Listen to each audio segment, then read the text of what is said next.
Welcome to the second course of the Applied Machine Learning specialization, where we focus in on supervised learning. In this course, you're going to be doing some coding, so right away we'll get you started in Jupyter Notebooks and importing packages from scikit-learn.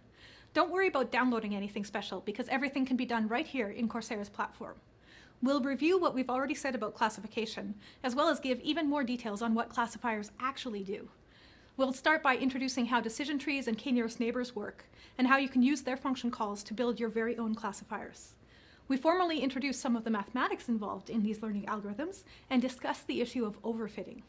Next, we focus on the power of lines for machine learning. We do love those linear functions.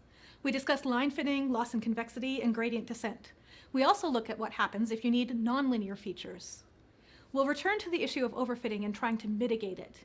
You'll see that there's a trade-off between your model being generalizable and being accurate, and you have to strike a balance between those two things. We then talk about how regression can be used for classification using logistic regression and briefly neural networks. You'll learn about a loss function known as hinge loss, which can be used for another classification algorithm known as support vector machines.